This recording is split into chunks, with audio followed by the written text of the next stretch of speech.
Okay, tonight is the 28th of August 2011, and this is the second night we are speaking on the Dhammapada. Now we come to verse 44, chapter 4, Pupphavagga, flowers, chapter, verse 44. Who shall overcome this earth, the world of misery, and this fear of humans and gods? Who shall bring to perfection the well-taught path of wisdom, as an expert garland maker would his floral design? A striver, 45, a striver on the path shall overcome this earth, the world of misery and this fear of humans and gods. The striver on the path shall bring to perfection the well-taught path of wisdom, as an expert garland maker would his floral design. So a person striving on the path only can overcome the world of misery, the world of suffering. 46. Realizing that this body is like froth, penetrating its mirage-like nature and plucking out Mara's flower-tipped arrows of sensuality, go beyond the sight of the King of Death. This world, if we perceive it with our six senses, it looks so real. But the Dhamma teaches us this is all the workings of consciousness, just like a dream. And to go beyond the sight of the King of Death, that means you have to attain the deathless. When a person becomes an arahant, he attains the deathless. So there is no self to die. Only the body dies. 47. As a mighty flood sweeps away the sleeping village, so death carries away the person of grasping or clinging mind, who only collects the flowers of pleasure. 48. The destroyer brings under his sway the person of grasping mind, who, insatiate in sense desires, only collects the flowers of pleasure. This is one of my favorite verses, 47. A mighty flood sweeps away the sleeping village. Several years ago, there's one village, Orang Asli village, and they call it Sahom, and they were sleeping at night, and the rains brought the logs rushing down the river, and these logs just swept all the houses by the side of the river in the pitch darkness, and many people drowned. So in the same way, death will carry away the person with a clinging mind when he's enjoying the pleasures of the world, worldly pleasures. A lot of people are like that. We never think that death will come and touch us on the shoulder. So we just go on enjoying life, and then one day we are swept away like the flood sweeping the sleeping village. 49. As a bee gathers honey from the flower without injuring its color or fragrance, even so the sage should go on his arms round in the village. So if a monk goes on his arms round, he's not expecting too much, so it doesn't bring harm to the villagers, just like the bee. Number 50. Let none find fault with others. Let none see the omissions and commissions of others. But let one see one's own acts, done and undone. It's very common for people to always look at other people's faults. But the Buddha always tells us to look at our own faults. Other people, they have their burden to carry. We have our burden to carry to correct ourselves, to improve ourselves. But when there are many people, like in the monastery, people tend to look at other people's fault. But always remember this verse 50, look at your own fault. 51. Like a beautiful flower full of color, but without fragrance, even so, fruitless are the fair words of one who does not practice them. 52. Like a beautiful flower full of color and also fragrant, even so, fruitful are the fair words of one who practices them. So it's very important to walk the talk, as they say. Whatever we say, we should practice it. Otherwise, you become a hypocrite. Number 53. As from a great heap of flowers, many garlands can be made. Even so, should many good deeds be done by one born a mortal. So when we come into this human life, a lot of people, we lead a very selfish life. And at the end of life, we regret, we are remorseful.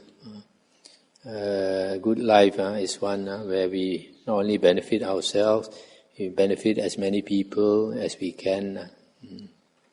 54. Not the sweet smell of flowers, not even the fragrance of sandal, tagara, or jasmine goes against the wind.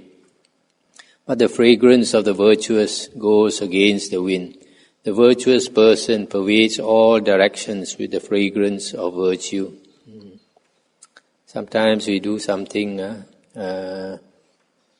unwholesome, and we think nobody knows, but all the devas and devis and all the ghosts will know, all the spirits will know. So in the same way, if a person is virtuous, all the spirits also will know, because they are psychic, and read our mind.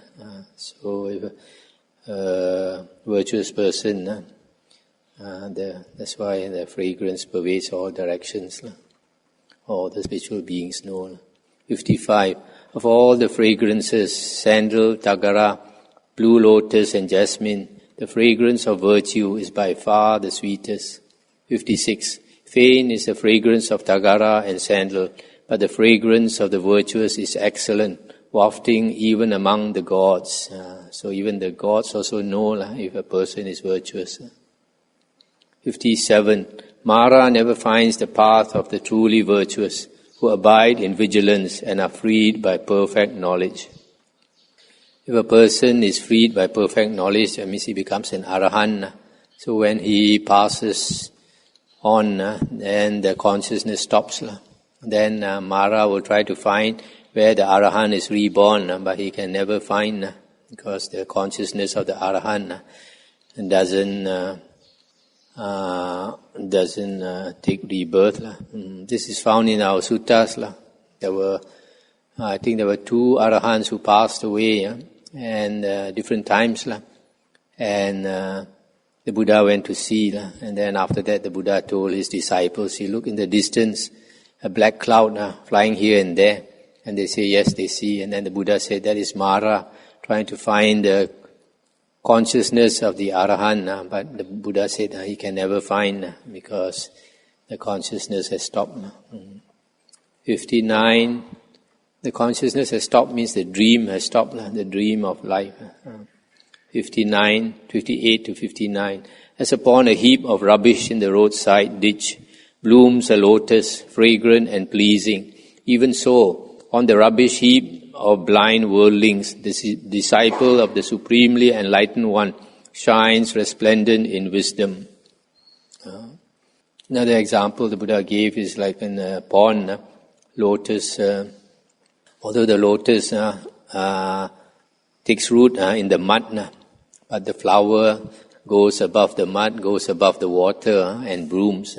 So even so is a person who becomes enlightened. Chapter 5, Balavagga, the fool. 60. Long is the night to the sleepless. Long is the league to the weary. Long is worldly existence to fools who know not the good Dhamma. And we cannot sleep at night. The hours seem to go by so slowly as we toss and turn on the bed.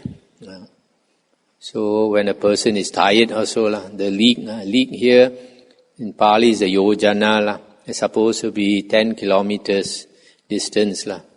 So if you're very tired, you have to walk another 10 kilometers. You find it very tiresome. So similarly, when we turn in samsara and we suffer, then Samsara is very long. But when you understand the Dhamma, you get right view, then you are on your way out. 61. Should a seeker not find a companion who is his better or equal, let him resolutely pursue a solitary course. There is no fellowship with a fool. So, on the spiritual path, if we have a companion who is better than us, more advanced spiritually or equal to us, then we can discuss Dhamma. We don't want to associate with fools, wasting our time. 62. The fool worries, thinking, I have sons, I have wealth. Indeed, when he himself is not his own, whence are sons, whence is health? A lot of people now, we have property, a lot of people have property, have children and all that now. So it keeps worrying about the children, keeps worrying about the property. But the Buddha says, even your own body doesn't belong to you. How can your sons and your property belong to you? They are all on loan to us. If our karma is good, we have more things to use. But not a single thing belongs to us. It's only for us on loan to use because of our good karma. And then after a few more years, we will pass on. I have to leave it all behind. We cannot even bring our body with us. How can we bring all our property? 63.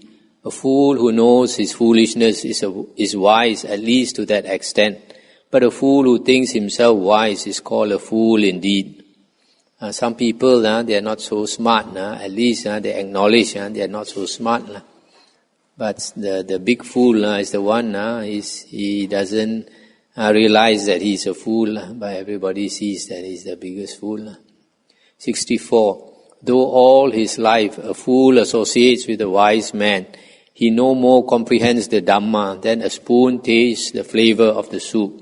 65. Though only for a moment a discerning person associates with a wise man, quickly he comprehends the Dhamma just as the tongue tastes the flavor of a soup. Even if we were to live together with an Arahant, if we don't take the trouble to find out about the Dhamma, about the spiritual path, then we don't know anything about it. So if a fool associates with a wise man, he doesn't have the wisdom to ask and to understand, so you won't get a taste of the Dhamma. 66.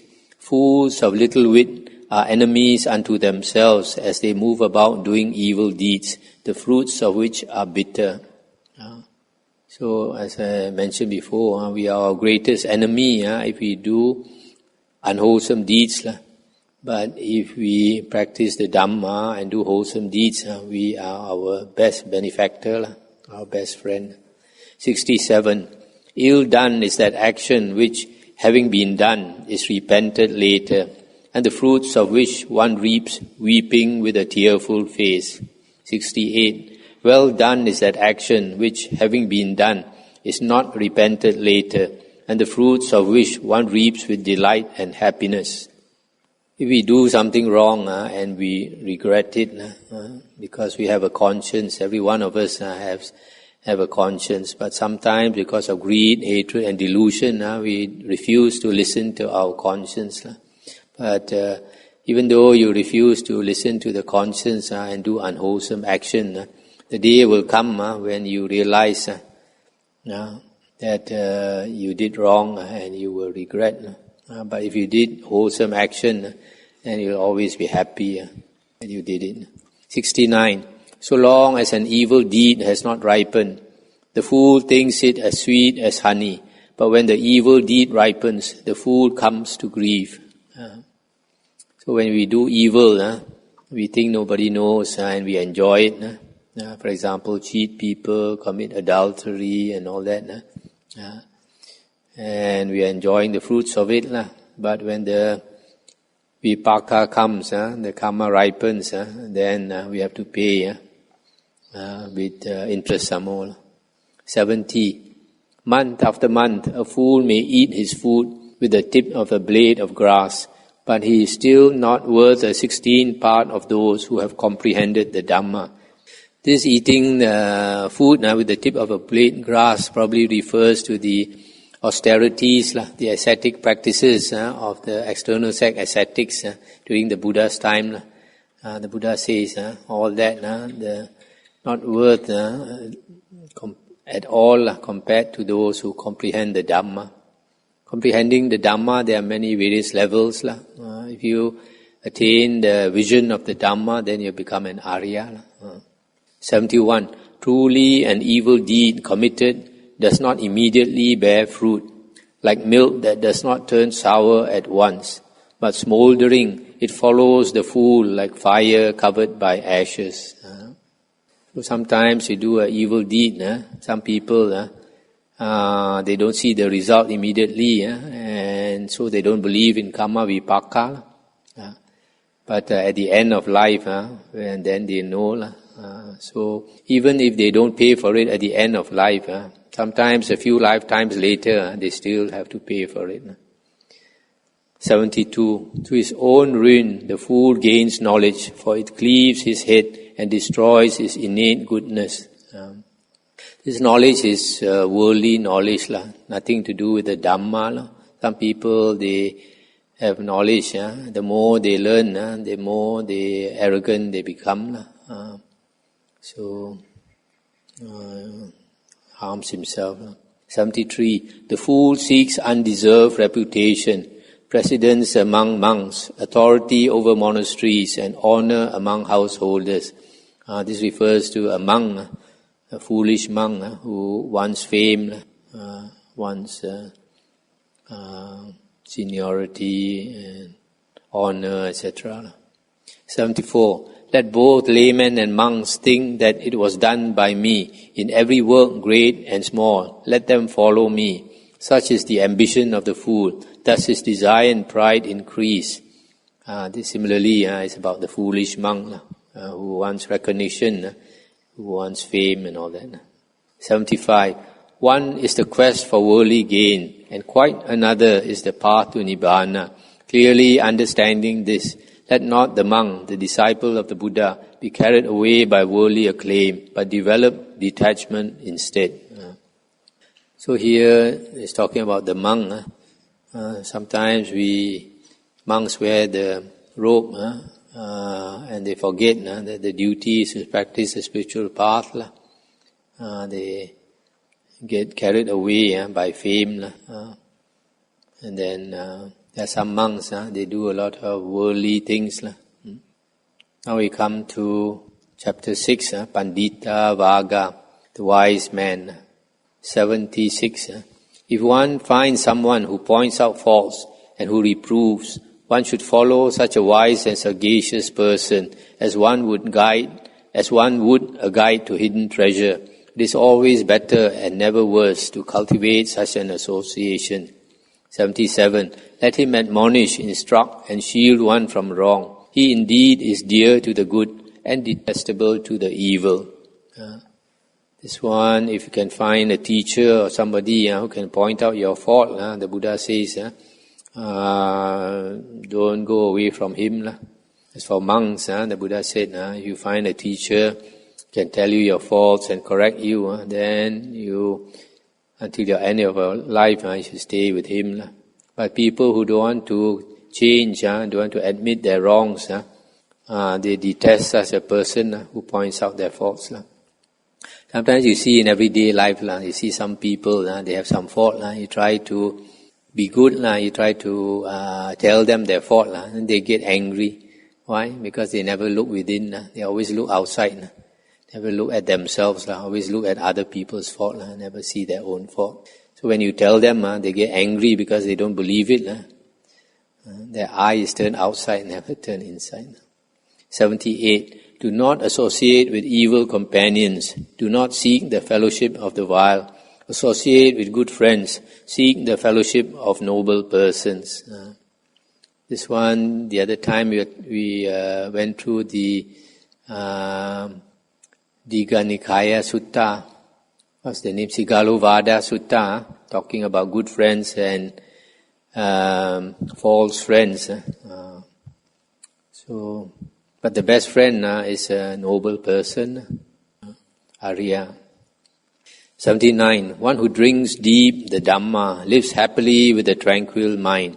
The wise person ever delights in the Dhamma made known by the noble one or the Arya. So, if we practice the Dhamma and then we become happy, we have a tranquil mind if we meditate. Number 80, irrigators regulate the waters. Arrow makers straighten the arrow shaft. Carpenters shape the wood. The wise control themselves. Just like the irrigators, they can control the waters, and the arrow makers, the shaft, carpenters, the wood. So the wise control their mind. Don't allow the mind to control them.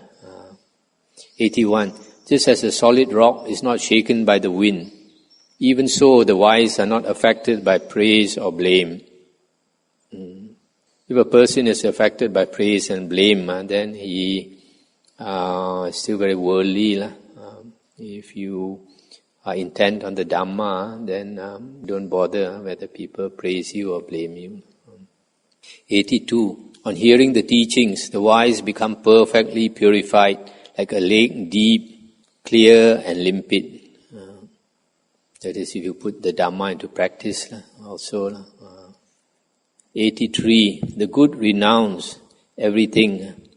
The virtuous do not prattle with a yearning for pleasures. The wise show no elation or depression when touched by happiness or sorrow. It's quite similar. There are 8 things supposed to able to move us. Happiness or sorrow, gain and loss and all that. The 8 winds, the Chinese call. 84. He is truly virtuous, wise and righteous, who neither for his own sake nor for the sake of another does any wrong, who does not crave for sons, wealth or kingdom, and does not desire his own success by unjust means. Person is wise if you understand the Dhamma, and when you understand the Dhamma, you know that life is impermanent, and very soon we have to go, and we have to let go. Whether we like it or not, we have to let go of everything in the world. So it would be better if we let go earlier. Then you're free to do what is important. 85. Few among human beings are those who cross to the further shore or the farther shore. The rest, the bulk of people, only run up and down the hither bank. This one sometimes we chant the Pali. Apakate manusesu ye jana paragamino atayang itarapajatira meva nudavati. So, 86. But those people who act according to the perfectly taught Dhamma will cross the realm of death, so difficult to cross. So the bulk of human beings, we are all on this side of samsara. Only those who practice the Dhamma become an Arya, then you cross over the realm of death, which is so difficult to cross. 87 and 88. Abandoning the dark way, let the wise man cultivate the bright path. Having gone from home to homelessness, let him yearn for that delight in detachment, so difficult to enjoy. Giving up sensual pleasures with no attachment, the wise man should cleanse himself of defilements of the mind.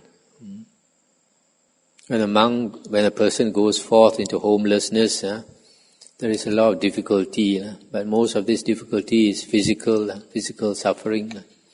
And then if he practices meditation and attains tranquility of mind, one-pointedness of mind, then he attains mental happiness. So that mental happiness more than pays for that physical suffering. 89. Those whose minds have reached full excellence in the factors of enlightenment, who having renounced attachments, rejoice in not clinging to things, rid of asavas, glowing with wisdom, they have attained nibbana in this very life. So one who practices the bojjhangas, the factors of enlightenment, and then he attains liberation. That is attaining Nibbana in this very life. Sometimes people think of Nibbana in terms of the afterlife, but Nibbana is attained in this life itself, can be attained. Now we come to chapter 7, Arahanta Vagga, on the Arahant or the perfected one. 90. The fever of passion does not exist for one who has completed the journey, who is sorrowless and wholly set free and has broken all ties. This Arahant has no more passions. Passions referring to anger, lust, and all that. 91. The mindful ones exert themselves. They are not attached to any home. Like swans that abandon the lake, they leave home after home behind. So a person who has attained liberation, anywhere he goes, he's not attached to the place. So he moves from place to place without any attachment. 92. Those who do not accumulate and are wise regarding food, whose object is the signless, the unconditioned freedom, their track, like that of birds in the air, cannot be traced. Those whose asavas are destroyed and who is not attached to food, whose object is the signless, the unconditioned freedom, his path, like that of birds in the air, cannot be traced. So the Arahant, he has no more self, so cannot be traced. 94. Even the gods hold dear the steadfast one, whose senses are subdued, like horses well trained by a charioteer, whose pride is destroyed and who is free from the asavas. We saw before in the Khuddaka Nikaya that these devas from far away, they come. They know there's an Arahant, they pay respect to the Arahant. From high up in the sky, they'll bow down to the Arahants.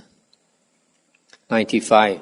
There is no more worldly existence for the steadfast one, who, like the earth, resents nothing, who is as firm as a high pillar and as pure as a deep pool free from mud.